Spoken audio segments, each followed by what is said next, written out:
Hello प्यारे बच्चों, कैसे हैं आप। मैं डॉक्टर सुशील, आपका फिजिक्स में हेल्पी चैनल में तहे दिल से स्वागत करता हूं। आजकल हम कर रहे हैं क्लास 12 की केमिस्ट्री को, जिसके अंतर्गत कर रहे हैं हम उसका चैप्टर नंबर फर्स्ट।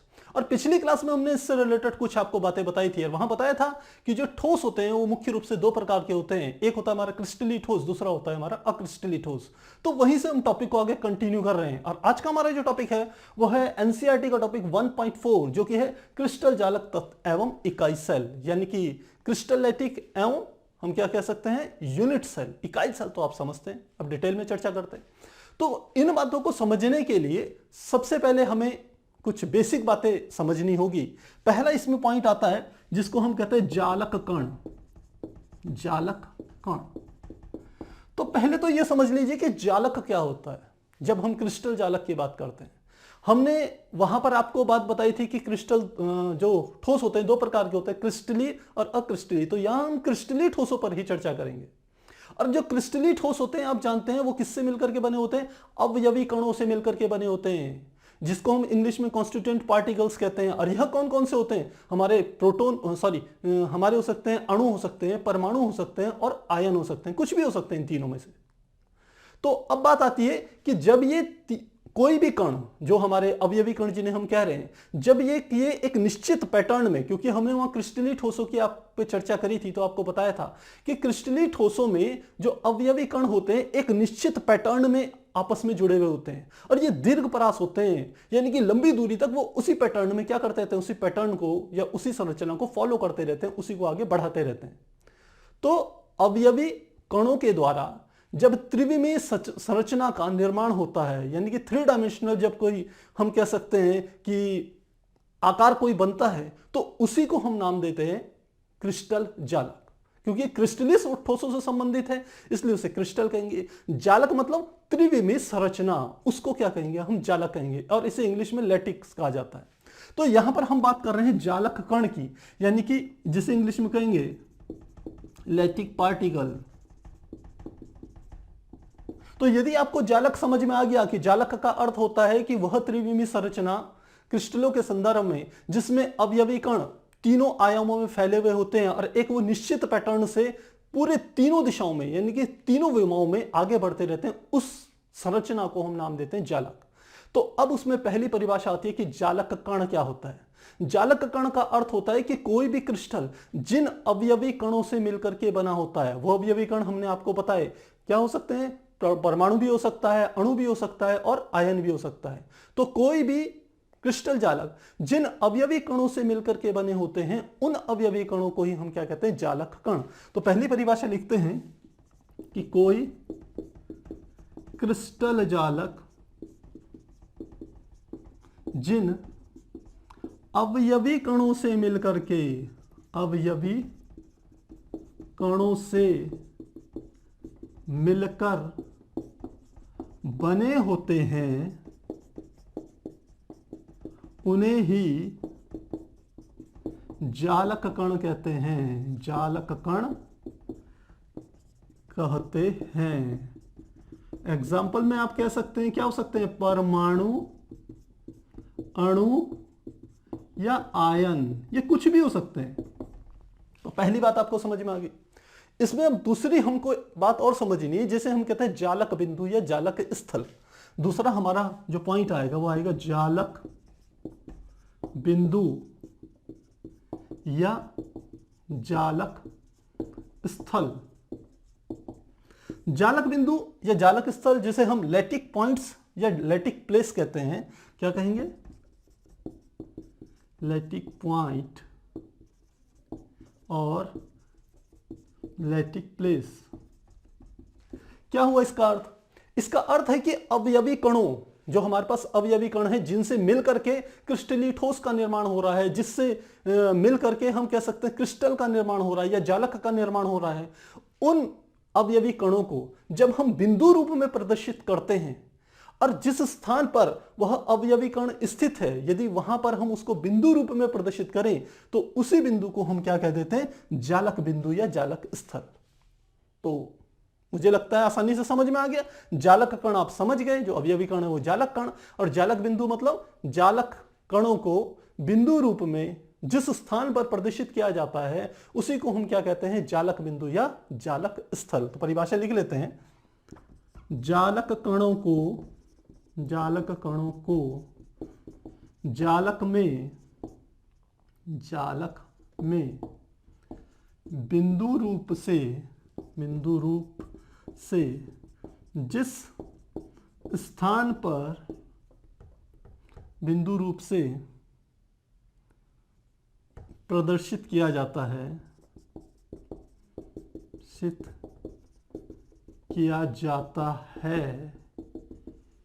इसे ही जालक बिंदु कहते हैं, जालक बिंदु कहते हैं।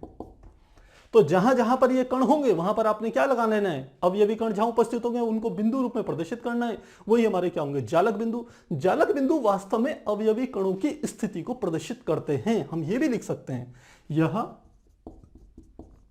अवयवी कणों की स्थिति को प्रदर्शित करते हैं, स्थिति को प्रदर्शित करते हैं। तो मुझे लगता है आपको एकदम स्पष्ट हो गया होगा, जालक कण क्या हुए और जालक बिंदु क्या हो गए। जालक कण जो कि अवयवी कण हैं जिनसे मिलकर के जालक का निर्माण हो रहा है, और जालक बिंदु क्या है, इन्हीं अवयवी कणों को जालक में यह बताना कि ये कहां पर स्थित है अवयवी कण, उन जगहों पर हम डॉट्स लगा देते हैं, उन्हीं को हम क्या कह देते हैं, जालक बिंदु कहते हैं। यानी कि ये अवयवी कणों की स्थिति को प्रदर्शित करते हैं। अब तीसरा हम जो पॉइंट लेते हैं वह हमारा होता है जिसे हम कहते हैं क्रिस्टल जालक। तीसरा है हमारा क्रिस्टल जालक।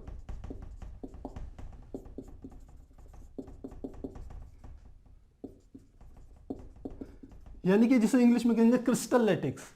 क्रिस्टल जालक क्या हुआ, क्रिस्टल जालक का अर्थ हुआ कि हम किसी ठोस जो कि क्रिस्टली ठोस है उसमें जब अवयवी कणों को हम त्रिविमीय संरचना के रूप में प्रदर्शित करते हैं तो उसी संरचना को हम क्या कह देते हैं, क्रिस्टल जालक कहते हैं। या दूसरे शब्दों में कहें कि किसी क्रिस्टली ठोस में अवयवी कणों की स्थिति को प्रदर्शित करना और उनको जो हमारे अवयवी कण हैं उनको सीधी रेखा से यदि आपस में जोड़ दिया जाए तो उससे जो त्रिविमीय संरचना का निर्माण होता है उसी को हम क्या कह देते हैं, क्रिस्टल जालक कह देते हैं। तो परिभाषा लिखना चाहें तो कैसे लिखेंगे कि किसी क्रिस्टल ठोस में अवयवी कणों को बिंदु रूप में प्रदर्शित कर उन्हें सीधी रेखा में मिलाने पर जिस त्रिविमीय, ध्यान रखना ये 3 डायमेंशन होगा, 3 डायमेंशन यानी कि जिसकी लंबाई चौड़ाई मोटाई तीनों होती है, तो मिलने पर जिस त्रिविमीय संरचना का निर्माण होता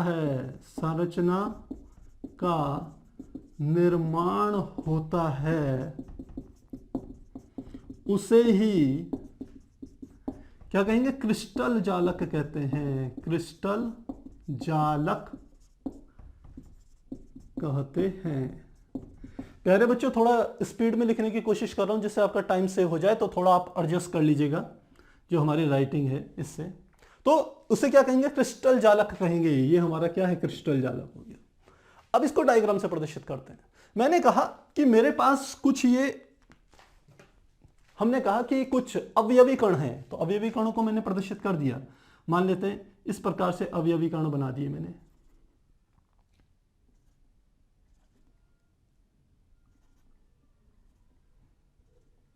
ये मैंने अवयवी कण बना दिया। अब इनको हम कह रहे हैं आपस में मिलाएं तो क्रिस्टल जालक का निर्माण होगा। तो कैसे आपस में मिलाते हैं, इनको मिला के देखते हैं। हमने कहा इस प्रकार से हमने सीधी रेखाओं से इनको आपस में मिला दिया,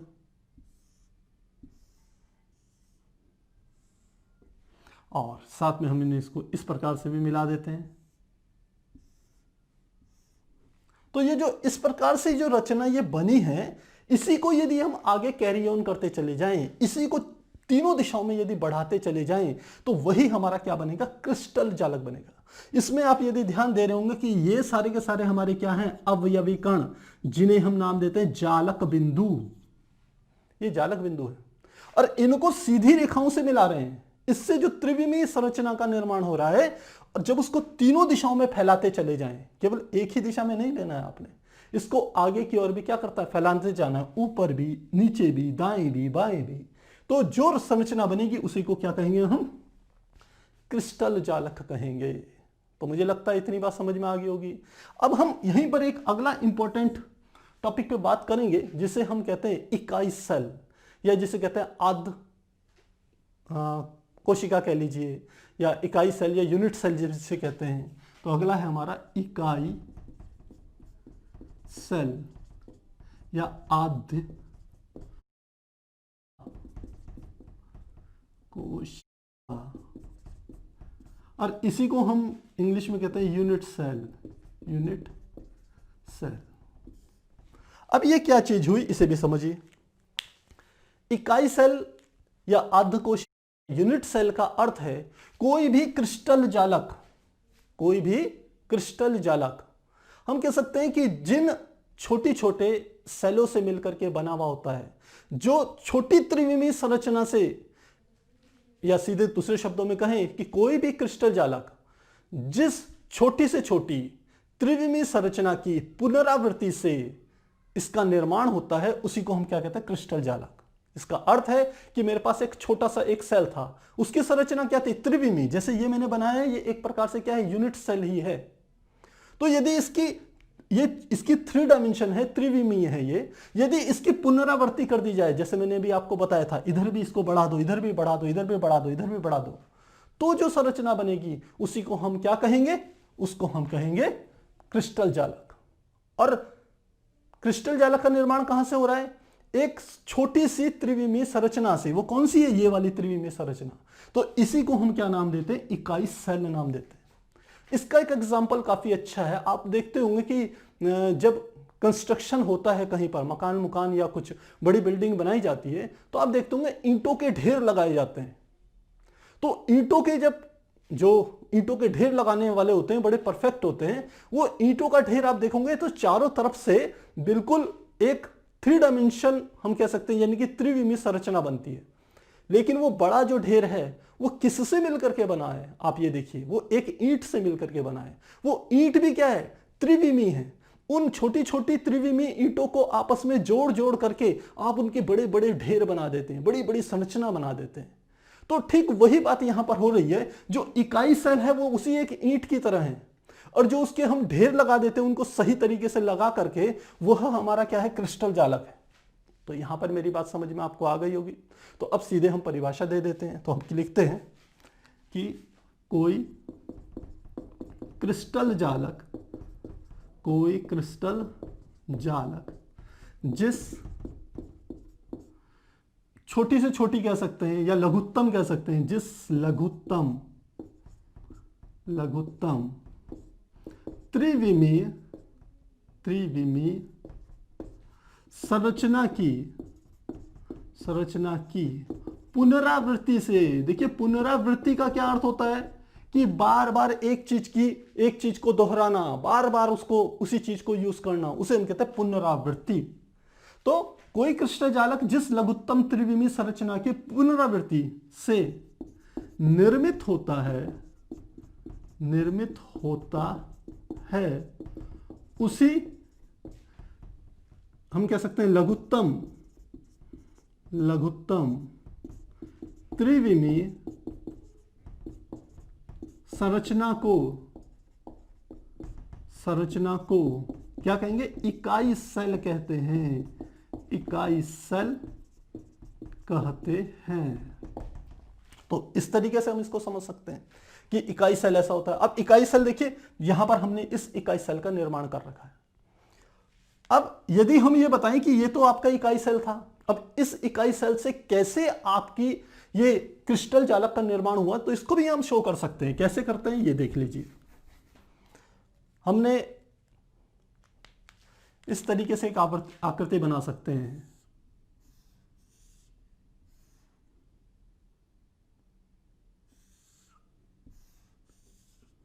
ये हम निर्माण कर रहे हैं क्रिस्टल जालक का, जो कि हमने आपको बताया किससे मिलकर के बना है, इकाई सेलों से मिलकर के बना हुआ है।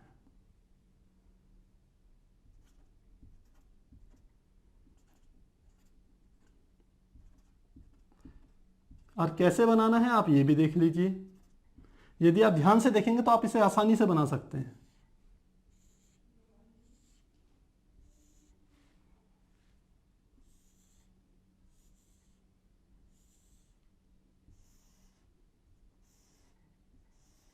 तो देखिए यह हमारी जो होगी, यह क्या है, क्रिस्टल जालक हो गया। ये किस इकाई सेल से मिलकर के बना हुआ है, वैसे भी बना लेते हैं हम, इसको ऐसे बना सकते हैं।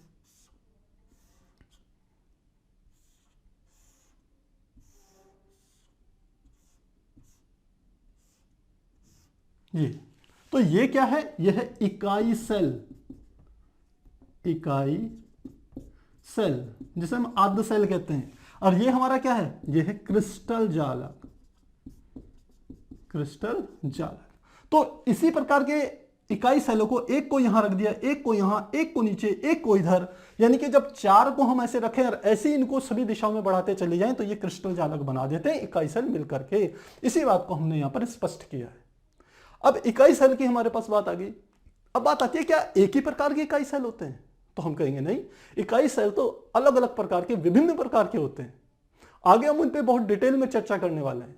तो अब बात आती है यदि इकाई सेल अलग अलग प्रकार के हैं तो हम इकाई सेलों की पहचान कैसे करेंगे। तो इकाई सेल की पहचान करने के लिए हम एक शब्द का इस्तेमाल करते हैं जिसे हम कहते हैं पैरामीटर।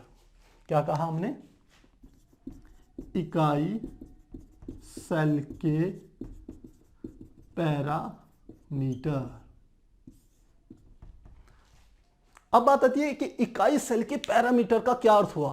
पैरामीटर का अर्थ हुआ कि किसी भी इकाई सेल की ज्यामितीय संरचना को प्रदर्शित करने वाली सूचना जो होती है वही उसके पैरामीटर कहलाते हैं।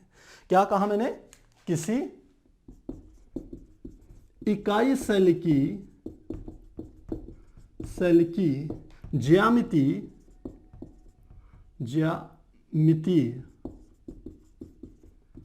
संरचना के संबंध में प्राप्त सूचना को, किसी इकाई सेल की ज्यामितीय संरचना के संबंध में जो सूचना दी जाती है उसे ही इकाई सेल के पैरामीटर कहते हैं। इकाई सेल के पैरामीटर कहते हैं। तो मुझे लगता है इतनी बात आपको समझ में आ गई होगी कि इकाई सेल के पैरामीटर क्या हुए। तो इकाई सेल के पैरामीटर का अर्थ है कि जो उसकी ज्यामितीय संरचना के संबंध में आपको पूर्ण जानकारी दें, वही हमारे इकाई सेल के पैरामीटर होते हैं। तो मुझे लगता है बोर्ड पूरा हो गया। अब आगे के लिए एक बार आप इसे नोट कर लीजिए या स्क्रीनशॉट ले लीजिए, फिर हम आगे कंटिन्यू करेंगे।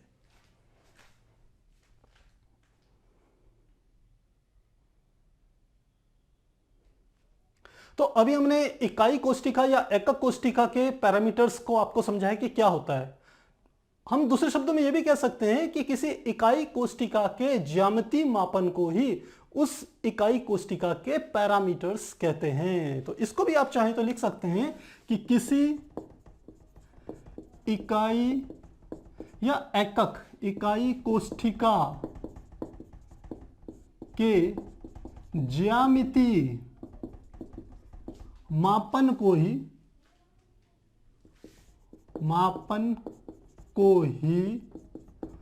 उसका क्या कहते हैं, मापन को ही उस इकाई कोष्ठिका का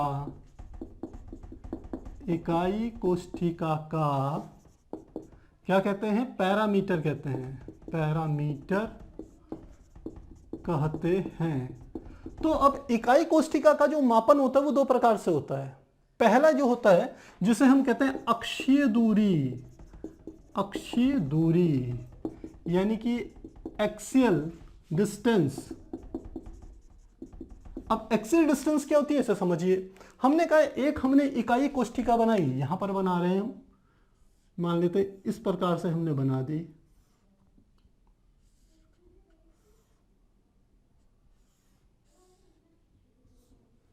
ये एक इकाई कोष्ठिका बना दी।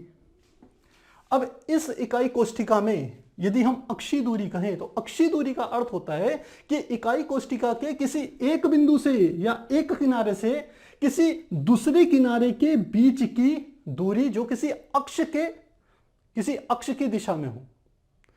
तो हम कह सकते हैं ये हमने बीच का बिंदु ले लिया, मान लेते हैं इससे 3 कोने आगे, एक कोना ये, एक कोना ये और एक कोना ये वाली जो दिशा है वो मान लेते हैं एक्स अक्ष है, ये वाली जो दिशा है ये है वाई अक्ष है, और ऊपर की जो दिशा है ये मान लेते हैं जेड अक्ष है।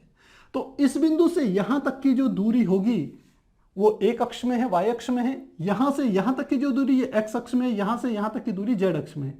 तो यहां से यहां तक की दूरी को मान लेते हैं ए, यहां से यहां तक की दूरी बी, और यहां से यहां तक की दूरी हमने कहा क्या है सी। तो यही दूरियां हमारी क्या होती है अक्षीय दूरियां। तो परिभाषा क्या लिखेंगे, परिभाषा हम लिख सकते हैं कि एकक कोष्ठिका के एक किनारे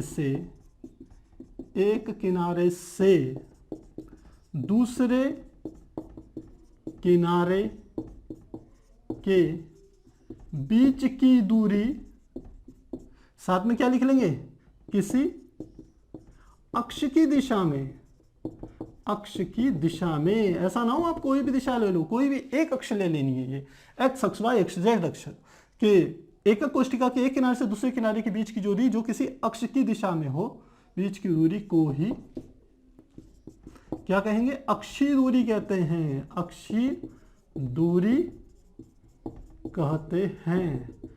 और एग्जाम्पल क्या है इसके, ए बी सी, जैसे मैंने आपको यहां प्रदर्शित करके बताया।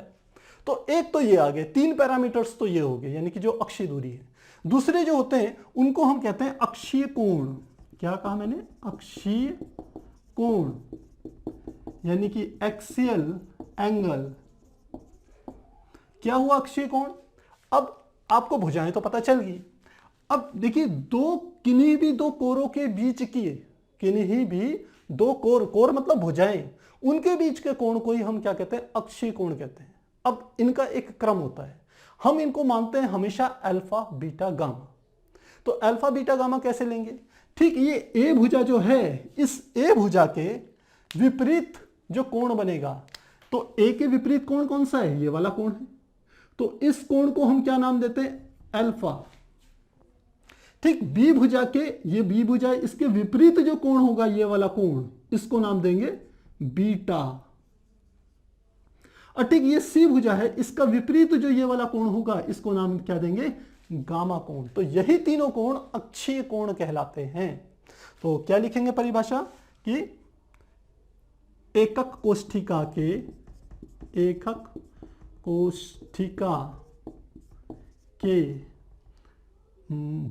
कोरों को कह सकते हैं, कोरों के बीच के कोणों को अक्षीय कोण कहते हैं, अक्षीय कोण कहते हैं। और एग्जाम्पल कौन से ले लेंगे, अल्फा बीटा गामा। तो इस प्रकार से आप देखिए, तो कोई भी यदि हमारे पास इकाई कोष्ठिका होगी तो उसके 6 पैरामीटर्स होंगे। एक तो ए बी सी जो उसकी कोरों की लंबाई को प्रदर्शित करती है, और साथ में अल्फा बीटा गामा जो कि कोरों के बीच के कोणों को प्रदर्शित करते हैं। तो यदि किसी भी आपको पैरामीटर, किसी भी हम कह सकते हैं कि एकक कोष्ठिका की आपको जानकारी चाहिए, तो आपको ये 6 चीजें पता करनी होगी। जैसे हम अपना इंट्रोडक्शन देते हैं कि मेरा नाम ये है, मैं वहां रहता हूं, मेरा मूल लैंग्वेज ये है, जैसे मैं अपने बारे में कोई जानकारी देता है, ठीक उसी प्रकार से किसी की एकक कोष्ठिका की यूनिट सेल की आपको जानकारी चाहिए, तो आपको ये 6 बातें पता होनी चाहिए। तो मुझे लग रहा है इतनी बात समझ में आ गई होगी आपको। अब हम आगे चलते हैं। हमने ये तो देख लिया कि एकक कोष्ठिका के पैरामीटर्स कितने होते हैं। अब जब हम बात करते हैं कि एकक कोष्ठिका की पहचान इन 6 बातों से हो रही है, 6 पैरामीटर से हो रही है, इसका अर्थ यह हुआ कि एकक कोष्ठिका अलग अलग प्रकार की होगी, तभी तो हमें इन 6 पैरामीटर्स की जरूरत पड़ रही है। अगर एक ही प्रकार की होती तो हम तो ए बी सी और अल्फा बीटा गामा की आवश्यकता ना होती, सीधे इनके मान लिख लेते। तो अब हमारा अगला टॉपिक है एकक कोष्ठिका के प्रकार। तो अगला टॉपिक हमारा क्या आएगा, एकक कोष्ठिका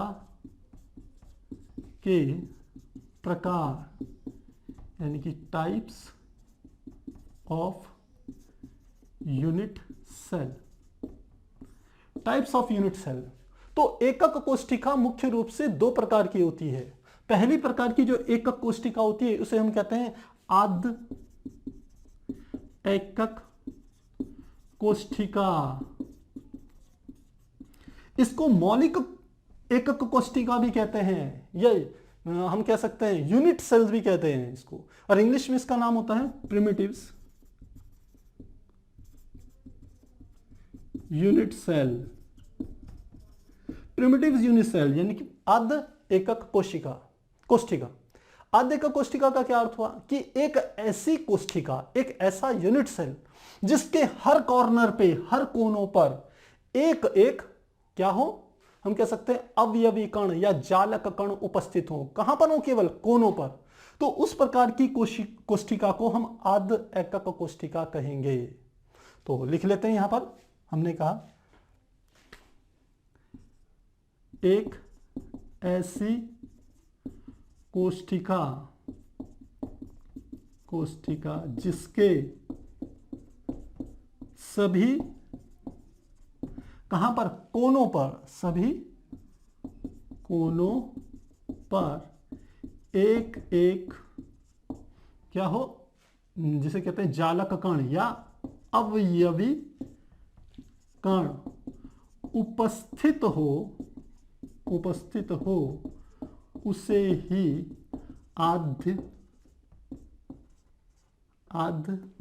एकक कोष्ठिका कहते हैं। एकक कोष्ठिका कहते हैं।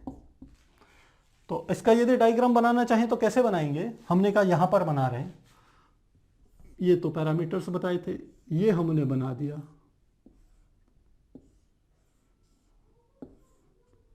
तो अब हमने कहा कि इसके कोनों पर हैं केवल जो अवयवी कण है। तो कोने कौन कौन से हैं, ये कोना हो गया, ये कोना हो गया, ये कोना, यहां पर, यहां पर, यहां पर और यहां पर।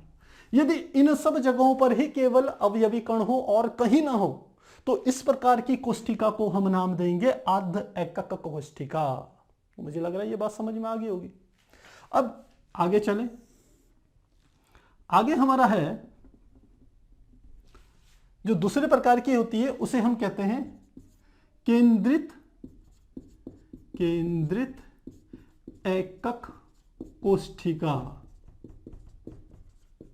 केंद्रित एकक कोष्ठिका जिसे हम कहते हैं सेंटर्ड एकक यानी कि unit cell. Centred unit cell. केंद्रित एकक कोष्ठिका का अर्थ है कि जब किसी कोष्ठिका में या यूनिट सेल में किनारों पर तो अवयवी कण हो ही कोनों पर, उसके अतिरिक्त बीच में या कहीं और पर भी कहां अवयवी कण उपस्थित हो, तो उस प्रकार की कोष्ठिका को हम कहते हैं केंद्रित एकक कोष्ठिका। तो इसकी परिभाषा लिख लेते हैं। जब किनारों के अतिरिक्त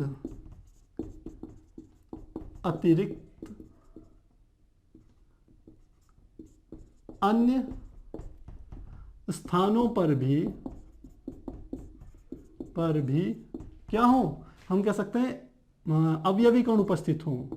अवयवी कण उपस्थित हो तो इसे केंद्रित एकक कोष्ठिका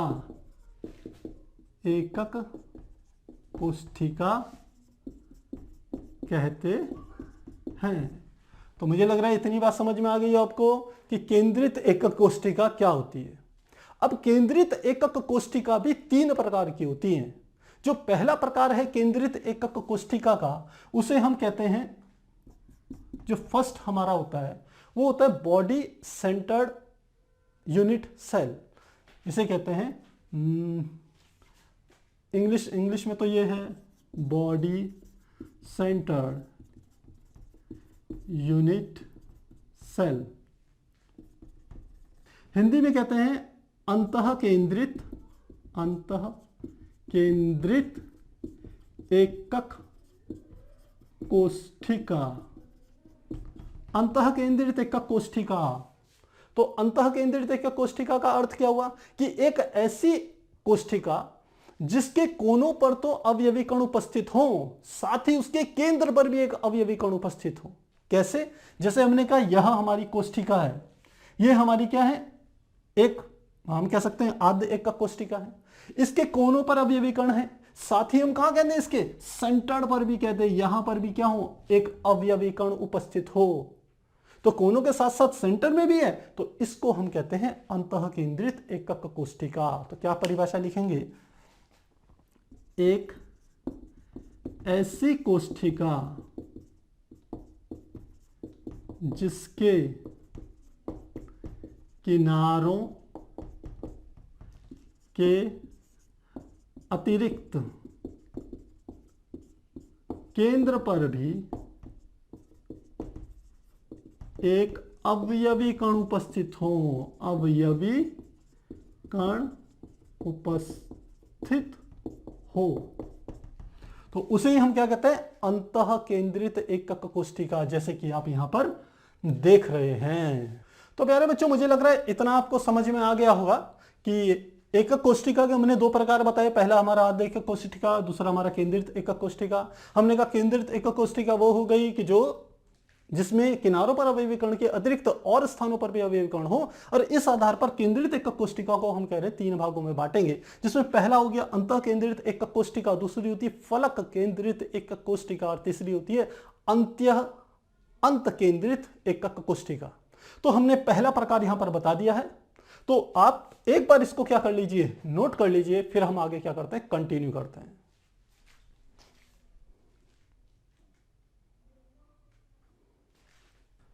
अभी हमने केंद्रीय एकक कोशिका के पहले प्रकार किया, हमने यहां पर जिक्र किया या वर्णन किया, जो कि हमारी पहली वाली थी, जिसको हम कहते थे, आप जानते हैं उसमें कहां होता है, सेंटर में होता है, इसलिए हम उसको कहते थे बॉडी सेंटर्ड यूनिट सेल। तो पहला तो ये हो गया, जिसे हम कहते हैं अंतः केंद्रित एकक कोशिका। अब जो दूसरी प्रकार की होती है उसको हम कहते हैं फलक केंद्रित एकक कोशिका। तो दूसरा हमारा कौन सा आया, फलक केंद्रित एकक कोशिका। तो इंग्लिश में से कहेंगे फेस सेंटर्ड यूनिट सेल, फलक केंद्रित एकक कोशिका। तो फलक केंद्रित एकक कोशिका का क्या अर्थ हुआ कि हमने इस तरीके से फिर से कोशिका बनाई, एक यूनिट सेल बनाया, इस प्रकार से बना दिया। अब जानते हैं कि इसमें किनारों पर तो जो जालक कण होंगे वो उपस्थित होंगे ही, यहां पर जालक कण है। अब इसके अतिरिक्त यदि फलकों पर भी हो, फलक कौन से, ये जो हमारा सपाट पोर्शन है ये वाला, इसके सेंटर पर एक जालक कण आ गया, इसके विपरीत सेंटर पर जालक कण आ गया, इसके ऊपरी सेंटर पर जालक कण आ गया, नीचे जालक कण आ गया, इस वाले सिरे पर जालक कण आ गया इस फेस के, और जो पिछले वाला सिरा, ये सबसे पीछे वाला हिस्सा है, वहां पर भी जालक कण आ गया। तो यदि इस प्रकार से यदि जालक कण प्रत्येक फलक पर हो, फलक मतलब पृष्ठ, जैसे आपकी कमरे की दीवारें हैं वो फलक हैं, तो कमरे की दीवार के ठीक सेंटर पर, कोनों के अतिरिक्त यदि सेंटर पर, दीवारों के हर दीवार के सेंटर पर भी क्या हो, हम अवयवी कण ले लें, तो वही हमारा क्या होगा, फलक केंद्रित एकक कोशिका कहलाएगा। तो क्या कहा हमने कि वह कोशिका जिसमें, कहां के लिए कहें हम, किनारों के अतिरिक्त, किनारों पर तो अवयवी कण उपस्थित, अवयवी कण उपस्थित हो ही, साथ ही प्रत्येक फलक के केंद्र पर भी क्या हो, अवयवी कण उपस्थित हो, अवयवी कण उपस्थित हो, उस कोष्ठिका को या एकक कोष्ठिका को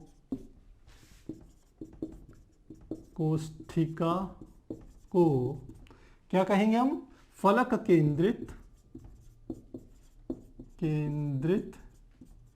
एकक कोष्ठिका कहते हैं,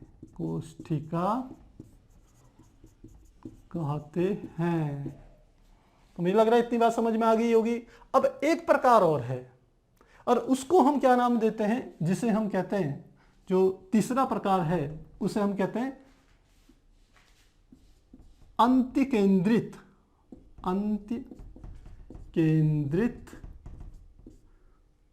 फलक या एकक कोष्ठिका कह सकते हैं, एकक कोष्ठिका, अंत केंद्रित एकक कोष्ठिका, जिसे हम इंग्लिश में जो है कहेंगे end centred unit cell, end centred unit cell यानी कि अंत केंद्रित एकक कोष्ठिका। ये क्या हुई, फिर से हम यदि एक ऐसी एकक कोष्ठिका का निर्माण कर ले, मान लेते हैं, अब की बार मैं नीचे बना रहा हूं,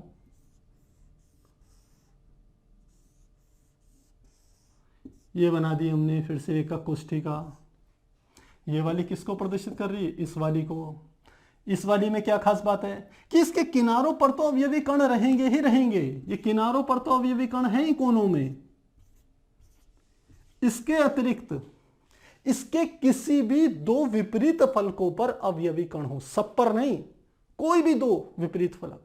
अब वो विपरीत फलक एक इधर वाला और एक इधर वाला भी हो सकता है, ऊपर वाला नीचे वाला भी हो सकता है, या इस बोर्ड की तरफ वाला और बाहर वाला भी हो सकता है, कहीं पर भी। तो यदि हम यहां पर ले लें कि एक अवयवी कण यहां है, एक अवयवी कण यहां है, तो केवल विपरीत फलकों के जोड़ों पर रहेंगे, ये ध्यान रखिएगा। तो इस प्रकार के जो हमारी कोष्ठिका होती है या एकक कोष्ठिका या यूनिट सेल होती है, उसको हम कहते हैं अंतकेंद्रित एकक कोष्ठिका। तो परिभाषा क्या लिखेंगे कि वह कोष्ठिका जिसके किनारों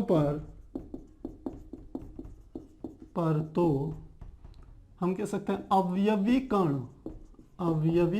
कण उपस्थित हो ही साथ ही कहां पर हो, किन्हीं दो विपरीत फलकों के जोड़ों पर भी अवयवी कण उपस्थित हो, इसे ही या उस एकक कोष्ठिका को अंतकेंद्रित एकक कोष्ठिका कहते हैं, एकक कोष्ठिका कहते हैं। तो मुझे लगता है ये बात समझ में आ गई होगी। ये वाला क्या है, इसका डायग्राम। तो अभी तक हमने एकक कोष्ठिका के मुख्य रूप से दो प्रकार बताए। पहली हमारी थी जो कि हमारी घनी एकक कोष्ठिका थी या मौलिक एकक कोष्ठिका थी, जिसे हम आद्य एकक कोष्ठिका कहते थे, प्रिमिटिव्स यूनिट सेल कहते थे। तो एक तो वो थी, और एक हमारी थी केंद्रित एकक कोष्ठिका यानी कि सेंटर्ड यूनिट सेल। अब सेंटर्ड यूनिट सेल को हमने 3 भागों में बांटा था, तो कुल मिलाकर के 4 एकक कोष्ठिका आ गई, आप ऐसा कह सकते हैं। लेकिन हम कहते हैं जो मूल एकक कोष्ठिकाएं होती हैं, जो यूनिट सेल होते हैं बेसिक, वह कुल मिलाकर के हमारे होते हैं 7 मूल एकक कोष्ठिकाएं होती हैं। और इनके द्वारा जो डिफरेंट टाइप के जो जालक बनते हैं, जो क्रिस्टल लेटिक्स तैयार होते हैं, वो 14 प्रकार के होते हैं। इनके द्वारा 14 प्रकार के जालकों का निर्माण होता है, जालकों का निर्माण होता है। तो ये दोनों बातें भी आपको पता होनी चाहिए। अब एग्जाम्स में बहुत बार ये पूछ लिया जाता है कि ये जो हमारी 7 प्रकार की मूल एकक कोष्टिकाएं होती हैं ये कौन सी होती हैं, और सबसे इंपॉर्टेंट इनके पैरामीटर्स पूछ लिए जाते हैं। तो आप एक बार इसे नोट कीजिए, फिर हम इन 7 मूल एकक कोष्टिकाओं को और साथ ही हम कहेंगे कि इन कोष्टिकाओं का जो पैरामीटर्स हैं उन पर हम चर्चा करेंगे। तो आप एक बार नोट कीजिए, फिर हम कंटिन्यू करेंगे। तो प्यारे बच्चों, हमने अभी आपको बताया कि जो एकक कोष्टिकाएं होती हैं यानी कि यूनिट सेल्स जो होते हैं वो मूलतः 7 प्रकार के होते हैं, और उनसे जो जालक बनते हैं, क्रिस्टल जालकों की जो संरचना होती है वो लगभग 14 प्रकार की होती है। तो यहां पर हम एक टेबल से जो मूल जालक हैं उनको समझेंगे, और साथ में उनसे कितने जो 14 प्रकार के हम कहते हैं क्रिस्टलों की संभावनाएं बनती हैं, उनकी संरचनाओं की, उसको भी हम यहां पर देखेंगे। तो समय की कमी के लिए कि जिससे कम समय लगे, हमने यहां पर क्रिस्टल तंत्रों के नाम आपको सामने लिख दिए हैं। तो पहला जो हमारा क्रिस्टल तंत्र है जिसको हम कहते हैं घनी, जिसको इंग्लिश में कहा जाता है क्यूबिक। अब क्यूबिक को अभी तक हमने जितने भी आपके सामने प्रस्तुत किए वो मैक्सिमम या तो क्यूबिक थे या क्यूबाइट थे। तो क्यूबिक का अर्थ होता है कि क्यूब जिसकी लंबाई, चौड़ाई, ऊंचाई तीनों आपस में बराबर होती हैं, आप जानते हैं, उसे हम क्या कहते थे, क्यूब या घन कहते हैं। इसलिए जब इसका नाम है घनी तो इसका अर्थ है इसकी जो अक्षीय दूरी होगी, अक्षीय दूरी यानी कि भुजाओं की लंबाई, वह आपस में बराबर होगी, A=B=C के बराबर होगी। और क्योंकि ये घन है इसलिए हम क्या कहेंगे कि इसके कोण भी आपस में बराबर होंगे, α=β=γ के बराबर होंगे। पहली बात यहां पर हमारे को यह समझ में आ गई। अब इस वाली जो घनी हमारी क्रिस्टल तंत्र होता है, इससे किन किन प्रकार के हम कह सकते हैं क्रिस्टल जालकों का निर्माण हो सकता है उसको देखें। तो पहली जो मूल इकाई थी हमारी आद्य एकक कोष्टिका, तो सभी में लागू होगी, सब जो होंगे आद्य एकक कोष्टिका का निर्माण करेंगे। और जो दूसरी हमारी होती है वो होती है अंतःकेंद्रित, और तीसरी जो उसमें बनती है हमारी होती है फलक केंद्रित, यानी कि जो घनी एकक कोष्टिका होंगी उससे 3 प्रकार के क्रिस्टल जालकों का निर्माण हो सकता है। एक केवल आद्य एकक कोष्टिका यानी कि जिसके केवल किनारों पर क्या रहेंगे, कोनों पर अवयवी कण उपस्थित होंगे। दूसरा अंतः केंद्रित यानी कि किनारों पर तो अवयवी कण रहेंगे ही रहेंगे, उसके साथ में उसके सेंटर में भी क्या होगा, एक अवयवी कण होगा। और तीसरा फलक केंद्रित यानी कि जो तीसरे जालक का निर्माण हो सकता है उसमें प्रत्येक फलक पर किनारों पर अवयवी कण रहेंगे और प्रत्येक फलक पर भी क्या होंगे, उसके सेंटर पर अवयवी कण उपस्थित होंगे। तो पहला हमारी जो क्यूबिक या घनी एकक कोष्टिका होती है उससे 3 प्रकार की संभावनाएं उत्पन्न होती है। अब अगला चलें, अगला है हमारा द्विसमलंबाक्ष जिसको हम कहते हैं टेट्रागोनल। अब यहां पर एक बात को समझिए, ये जो पहले का शब्द है द्विसम, ये द्विसम प्रदर्शित करता है अक्षीय दूरियों के संबंध को। जब द्विसम का अर्थ है कि 2 समान हैं, 2 समान है तो सीधे पहले A=B कर लीजिए। अब 2 समान है तो तीसरा तो समान नहीं होगा, इसी का ये अर्थ है, यानी कि ये हो गया ≠C। तो इस बात का द्विसम का तो हमको बात समझ में आ गई। अब ये कहते हैं लंबाक्ष। लंब क्या होते हैं, 90 डिग्री के कोण को हम क्या कहते हैं, लंब कहते हैं। तो इसका अर्थ है कि ये तीनों के तीनों, ये अल्फा बीटा गामा, ये 90 के बराबर होते थे। यहां पर भी ये α=β=γ, ये किसके बराबर होंगे, 90 डिग्री के बराबर होंगे। तो ये हमारा क्या होता है, द्विसम लंबाक्ष, ये आ गया। अब इसमें यह देखें कि किस किस प्रकार की संभावनाएं बनेगी। तो इसमें जो संभावनाएं बनती हैं, एक तो आद्य कोशिका बनेगी और एक हमारी बनती है अंतःकेंद्रित।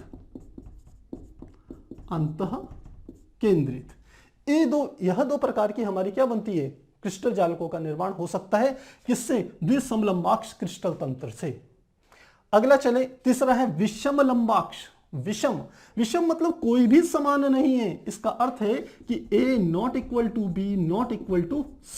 और विषम संबाक्ष को हम इंग्लिश में ऑर्थोम्बिक कहते हैं। तो A=B=C और साथ में क्या कहते हैं, लंबाक्ष। लंबाक्ष बिल्कुल पहले के ऊपर की तरह है, α=β=γ किसके बराबर होगा, 90 के बराबर होगा। और इससे जो संभावनाएं बनती हैं कौन कौन सी बनती है, इसमें सारी प्रकार की हमारी कोशिका आती है, 4 प्रकार की। कौन कौन सी, आद्य, दूसरा होता है अंतःकेंद्रित, पूरा लिख लेते हैं, फलक केंद्रित और चौथी भी आप जानते हैं जिसको कहते हैं अंत्य, अंत्य अंतः केंद्रित। तो ये चारों प्रकार की जालक इससे तैयार हो सकते हैं, इसकी ये संभावना होती है। अगला है षटकोणीय। अब देखिए षटकोणीय को आप समझिए। षटकोणीय आप समझते हैं क्या होता है। यदि यहां मैं इसका डायग्राम बनाऊं तो इसको इस प्रकार से बनाया जा सकता है।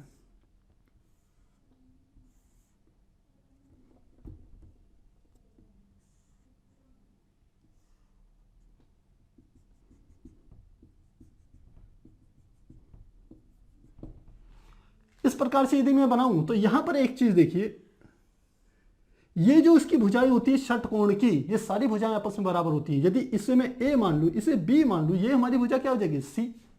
तो आप देखेंगे ए और बी तो आपस में बराबर होगी। जो षटकोण होते हैं उसके छह भुजाएं क्या होती है, आपस में बराबर होती हैं।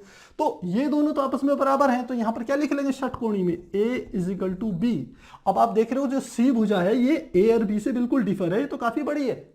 तो ये ए बी के बराबर है लेकिन यह सी के बराबर नहीं है, पहली बात।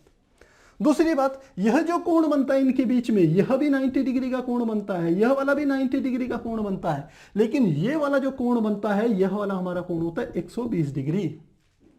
अब ए के सामने का कोण कितना है 90, बी के सामने का कोण कितना है 90, और इस सी के सामने का कोण क्या है 120। तो ए के सामने का कोण क्या होता है अल्फा, बी के सामने का कोण क्या होता है बीटा, और सी के सामने का कोण क्या होता है गामा। तो हम देख रहे हैं अल्फा और बीटा, alpha is equal to beta is equal to 90 degree, लेकिन हम देख रहे हैं जो गामा है उसका मान कितना है 120 डिग्री। तो इस प्रकार से हम कह सकते हैं कि इसमें अल्फा और बीटा 90 डिग्री के बराबर होते हैं, जबकि गामा का मान 120 डिग्री के बराबर होता है। और कौन कौन सी इसमें कोशिकाएं बनती है, इसमें केवल एक बनती है जो कि हमारी होती है आद्य। तो ये भी हमको समझ में आ गया। अब हम चले तीसरे वाले में, पांचवें वाले में। जो पांचवा प्रकार है उसको कहते हैं त्रिसमनताक्ष, और इसको कहते हैं ट्रायगोनल। अब त्रिसम, देखिए त्रिसम मतलब तीनों समान है। तीनों समान कौन सी भुजाएं, A is equal to B is equal to C. अब नताक्ष समझिए, देखिए ऊपर आता था लंबाक्ष, यहां आ रहा है नताक्ष। नताक्ष मतलब जो लंबवत न हो।